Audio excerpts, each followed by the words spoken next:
날씨가 많이 쌀쌀해지고 있습니다. 그간 잘 지내고 계신지요? 저는 BS 청춘방송국 굿모닝 밥상의 윤지태입니다.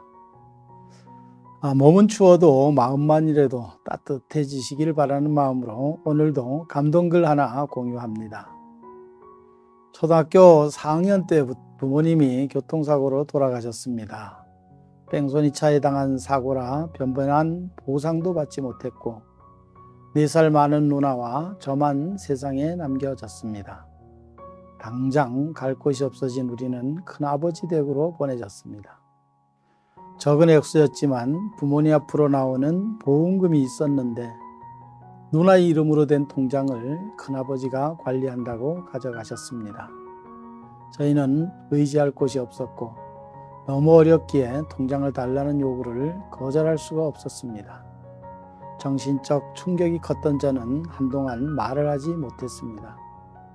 병원에서는 정신적인 문제라 꾸준히 치료를 해야 한다고 했지만 큰아버지는 시간이 지나면 좋아질 문제라면서 병원엔 데려다 주지 않으셨습니다. 성격이 까칠했던 큰어머니는 집안에 머리카락 하나 뒹구는 것도 용납을 안 하는 분이라 저와 누나가 들어온 후로 부쩍 신경이 날카로워지셨습니다. 손에 테이프를 들고 다니면서 밖에서 닫고 들어오게 하셨지요. 큰아버지에게는 자식이 한 명 있었는데 저보다 나이가 많았습니다. 어릴 때부터 외국으로 유학을 간 상태라 방이 비어 있었는데도 그 방을 어지럽히면 안 된다고 저와 누나는 다용도실로 쓰는 방을 사용했습니다.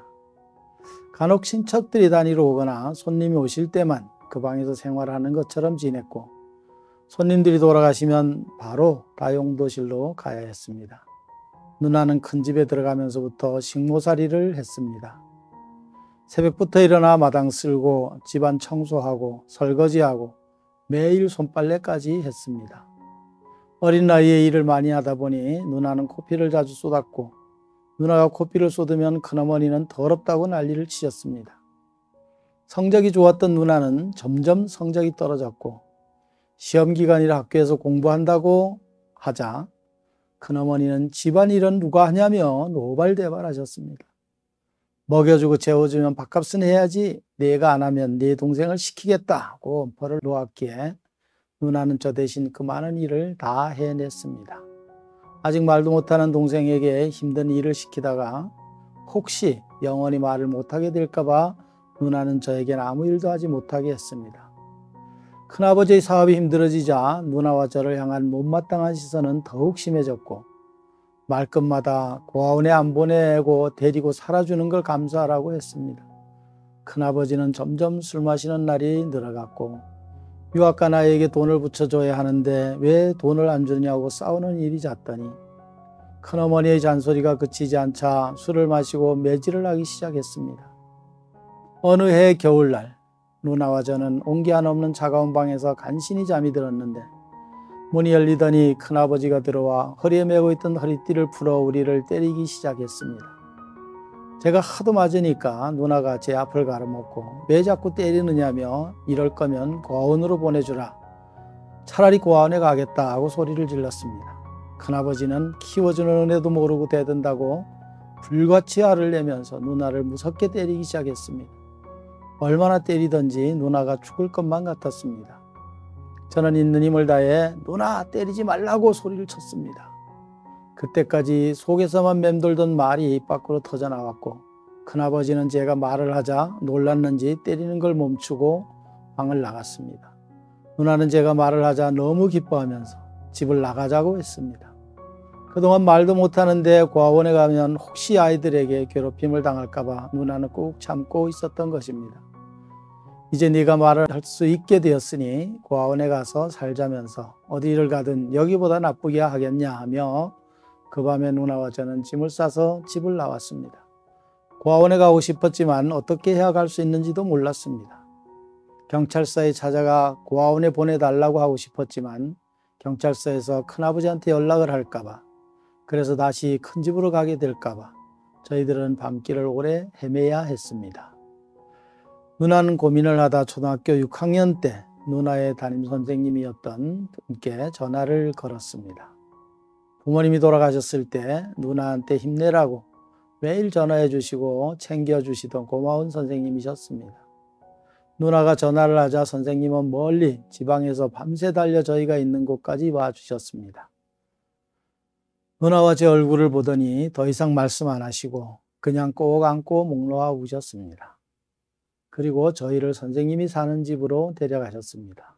누나는 선생님께 고아원으로 들어가고 싶은데 어떻게 하는 건지 모르겠으니 도와달라고 부탁을 했고, 선생님께서는 그동안 무슨 일이 있었던 거냐고 자세히 말해보라고 하셨습니다. 이야기를 들은 선생님은 다음날 날이 밝자마자 큰 집으로 가셔서 저희 짐을 가지고 오셨습니다. 그리고 저희더러 함께 살자고 하셨습니다. 아들, 딸 다 결혼해서 그동안 혼자 살기 적적했는데 너희가 함께 살아주면 외롭지 않아 좋을 것 같다고 하셨습니다. 그렇게 선생님은 저희 남매에게 엄마가 되어주셨습니다. 선생님을 엄마라 부르는 누나와 달리 저는 엄마라는 말이 나오지 않아 쭉 선생님이라고 불렀고, 선생님도 편하게 부르라고 하셨습니다. 선생님은 누나와 제가 부모 없는 아이들이라는 소리를 듣게 될까봐 모든 면에서 소홀하지 않게 신경을 쓰셨습니다. 가족 모임이 있을 때도 저희들을 꼭 챙기셨고, 누나와 형들도 저희를 가족처럼 생각해 주셨습니다. 사춘기 시절 제가 나쁜 친구들과 어울려 방황을 하고 집을 나와 중국집 배달원으로 취직했을 때도 선생님은 수소문을 해서 저를 찾아와 내가 이렇게 살면 내가 나중에 너희 친부모님을 어떻게 보겠느냐며 눈물을 흘리셨고, 제가 집으로 돌아올 때까지 매일 중국집 앞에서 저를 기다리셨습니다.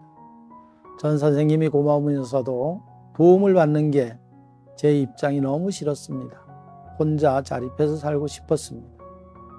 매일 저를 기다리던 선생님께서 학교 끝나고 저를 보러 오시던 길에 교통사고를 당해 크게 다치셨다는 소식을 듣고 제 눈에서는 피눈물이 흘렀습니다. 친부모님도 교통사고로 잃었는데 저 때문에 선생님마저 돌아가시면 저는 더 이상 살아갈 자신이 없었습니다.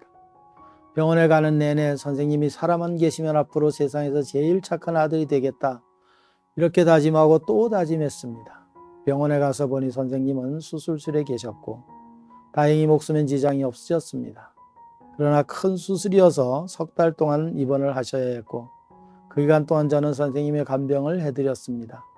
그러면서 그동안 속썩인 것을 용서받고 싶었습니다. 그런 저에게 선생님은 고생시켜서 미안하다, 고맙다라는 말을 입에 달고 사셨습니다. 새벽에 화장실에 가고 싶다는 선생님을 화장실에 모셔다 드렸는데 화장실을 나오면서 잠을 깨워서 미안하다는 말씀에 제가 엄마는 아들한테 미안한 게 왜 이렇게 많으세요? 라고 말했습니다. 제가 처음 뱉은 엄마라는 단어에 선생님이 또 고맙다고 눈물을 흘리셨고, 저는 그렇게 선생님의 아들이 되었습니다. 지금은 선생님을 엄마라고 부릅니다. 이젠 퇴직을 하셔서 텃밭을 가꾸고 주말에 아이들에게 한문을 가르치시는 엄마. 엄마가 안 계셨으면 저와 누나가 이만큼 바르게 자라지 못했을 겁니다. 공무원이 된 누나와 아이들을 가르치는 선생님이 되어서 저희들은 엄마 앞에 부끄럽지 않은 사람이 되려고 노력했습니다. 그리고 저는 엄마가 제게 하신 것처럼 도움이 필요한 아이들에게 든든한 선생님으로 기억되려고 합니다. 그것이 엄마가 제게 주신 가장 큰 가르침이라고 생각하니까요. 어떤가요? 저는 이 글을 읽고 또 읽으면서 감동을 받아서 공유하고 싶었습니다.